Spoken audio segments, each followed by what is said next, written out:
Well, Mr. President, Donald J. Trump, how'd I do in my first business transaction? I potentially have $1 million from Stephen. I potentially have $1 million from Brendan. And potentially can drive $100 million into the state of Wisconsin's local economy. If I was on The Apprentice, how would I have fared? That's the question I have you. So, your election was marred by violent protests. Okay, people bust in, Craigslist, $35 an hour to protest, break windows, bust cars up, set shit on fire. Walk down the goddamn highway and get hit by a fucking car, stop an ambulance trying to get to the hospital. I heard the patient died, I'm not sure. The Trump supporters getting their asses beat. It is not an American election. Now, 100,000 war reenactors and hundreds of thousands of military vehicles.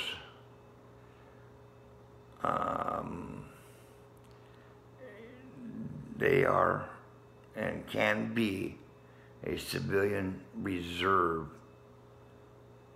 in support of local law enforcement. All they have to do is be deputized by the county sheriff.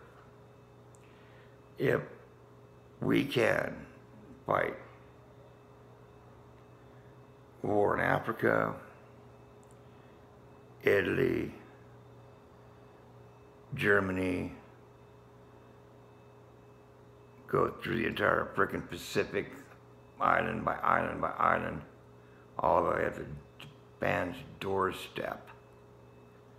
What's a few protesters? You see.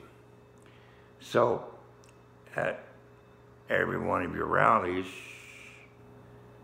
or if rioting breaks out, you got local law enforcement, you have National Guard too. But they like to throw rocks and shit at National Guard. Or having the National Guard there, kind of a brute force, okay? But having a parade, okay, going through town, patriotic parade, and if one of the war reenactors sees a demonstrator breaking windows and tearing down light poles and destruction and violence, then they're authorized by being deputized by the county sheriff to make an arrest. When you see Civil War and War of Independence, Revolutionary War, and all the way up World War II, World War I, World War II, modern war, all these reenactors and their vehicles, is a presence that will keep calm. Because what are they going to do? If one protester goes over and beats up one war reenactor in uniform, that is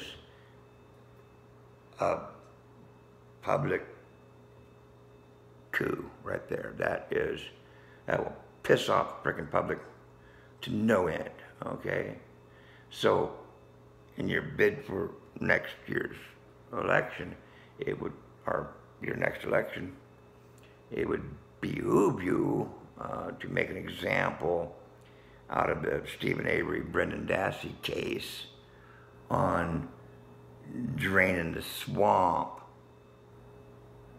You see, now you have to drain the swamp, and we found a swamp, and that swamp needs to be drained. You made a statement that you're all for law enforcement and there's a few bad guys. Well, we've identified a few bad guys. What are you going to do? You see? You drain the fucking swamp. That's what you're going to do. And right now, Ken Kratz has got a book out, and that other dude. Anyway, there's books out, and what they're saying is we can do anything the fuck we want, and we can get you put in prison if we so choose to. And that tells all other law enforcement officers that they can do the same fucking thing.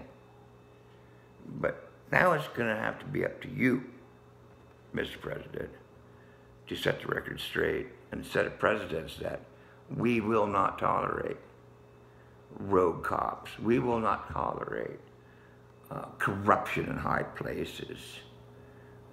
That's what you need to do, Mr. President. You need to make that statement and make an example out of these two cases. That justice is just. It might be slow as a snail, but it's still just. And that we are a nation of law and order. And you hold them to a higher expectation of professional standards. You have to place yourself as you're the cops and you're investigating this. And what your quality of work would have been had you been in charge of this investigation. And what we have is substandard, corrupt to its finest hour here. You have to jump, Mr. President. You have to jump. You have to make that statement to domestic law enforcement community that you will not tolerate corruption. You will not tolerate cops acting outside their authority.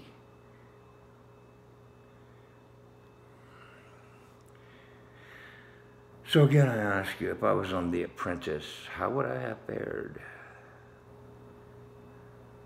I'm asking you. Back this operation, Mr. President. I want you to give the green light for Operation Kelly's Heroes. You need to weigh in on this case. It's a federal offense. Deprivation of rights under color of law. Conspiracy against rights. Clear cut. And that, sir, makes the buck stop with you.